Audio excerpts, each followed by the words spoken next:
Kaya siyang aga ko. So, nagpa-park ako sa pang-5 parking spot dito. Inaasar ako ng aking mga katrabaho. Sabi niya, bakit ka nagpa-park sa sa pang-5th spot?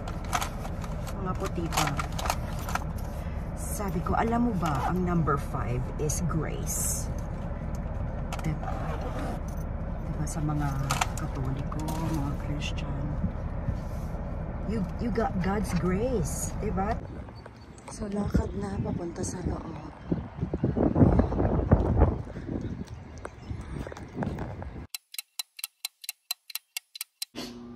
So, eto pa yung nabili ko kahapon na pad thai. Tofu.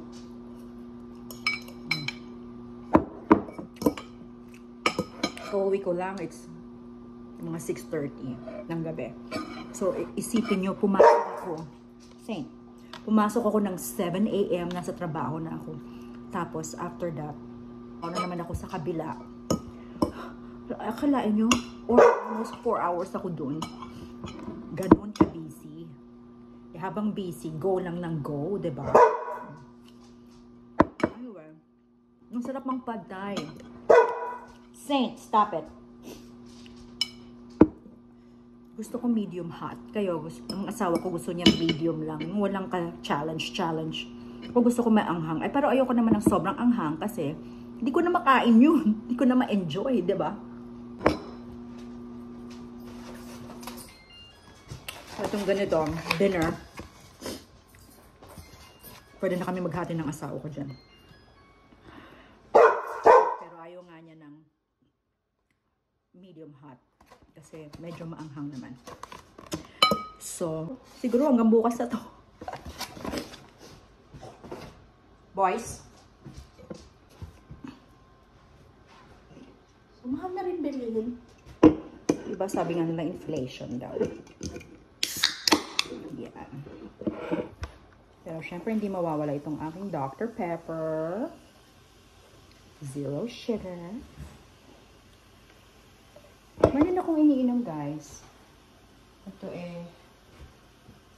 maganda din to. Maganda sa skin. Napakaraming like organic stuff. Diba? Like natural. Mga plant-based. Yan. Maxi juice. Yan. Kailangan diba? Healthy tayo ng konti. Teka, kuha lang ko straw.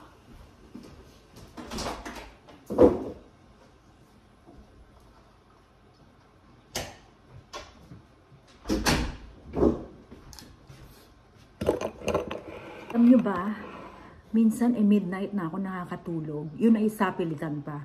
And then I will wake up like 5 AM. Yun. So,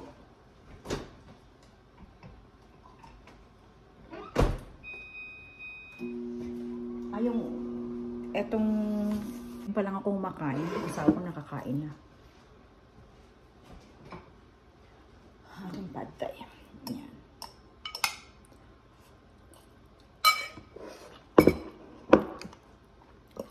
Magkwentuhan tayong konti.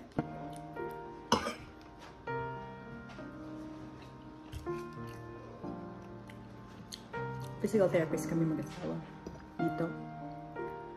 Graduate kami sa Emilio Aguinaldo College sa Manila.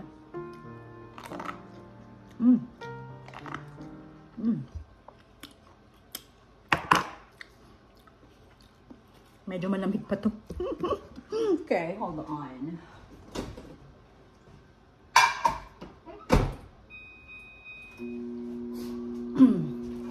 Ayun. Sabay-sabay kami nagpunta dito sa Amerika. Tagal na, 20 years ago, more than that. As working visa kami. Ako lang pala, kasi dependent visa sila no. Na may mga anak na ako noon. They were like 4 and 5 years old. Kaka-turn lang nila.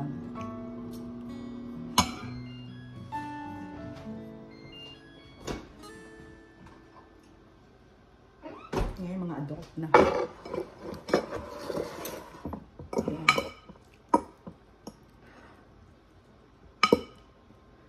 syempre, pag nagsisimula ka dito, medyo mahirap, 'di ba? Pero dahil tumuloy kami sa sister ng asawa ko na nurse sa Chicago, medyo madali na din. Like, 50% dali.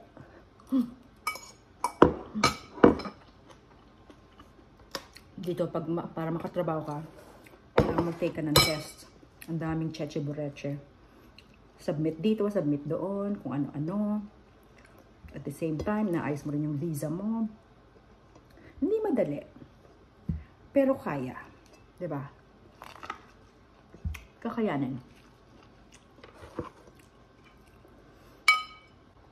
Tapos nauna ako nagtrabaho. Kasi walang magbabantay sa mga anak ko. So, naiwan sila sa Chicago. Ako, nag-drive na ako sa Indiana. Which is like at least 3.5, 4 hours away. Drive ako sarili. And then, so nauna ako dun sa Indiana. Nasa apartment ako. Ang gamit ko lang, inflatable na bed. At saka maliit na TV. Na ganyang kaliit. Di ba malalaki pa yung mga TV noon? Ganon. Yun. Na pwede mong lagyan ng VHS. Diba? Uso pa ng VHS, ha? Wala pa kaming phone nun. Ang natatandaan ko nun, pupunta pa ako sa kanto, lalakad ako sa kanto.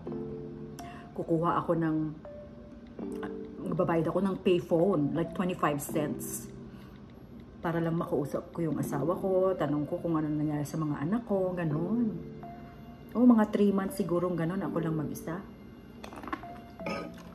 Tapos, siyempre mag-isa ka lang sa apartment, no? Tapos yung, meron din akong mesa at siguro mga 2 dining room chairs. Ilalagay ko sa pinto yun para walang pumasok sa apartment ko. Nakakatakot nung mag-isa ka lang. Yun, so, you know, na-survive din. Diba? Lakasan lang ng loob dito.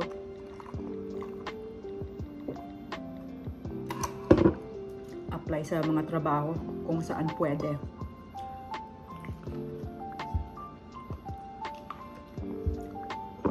Tapos, yun, hanggang sa makaipon, kabili kami ng bahay. Masak yan. Pero syempre, tipid yun, no? Cash binabayad namin kada grocery.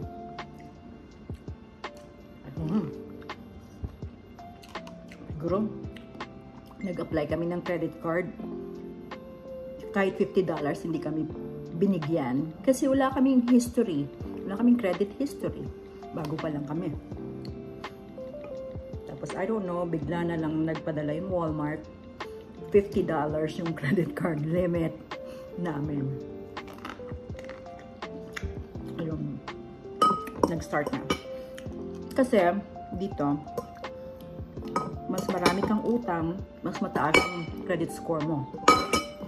Na, ang credit score kasi ginagamit yan sa pagbibili ng bahay. Titingnan yung history mo kung nagbabayad ka or, di ba, or mamaya pumapalya ka pala. Yung credit score niya, 800 something yung pinakamataas. So, mas marami kang utang, mas tataas yung, at nagbabayad ka, di ka nahuhuli, mas mataas ang credit score mo.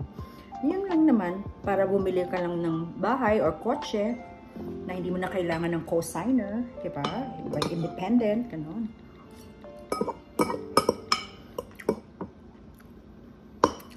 Kaya syempre, mega gamit kami ng card.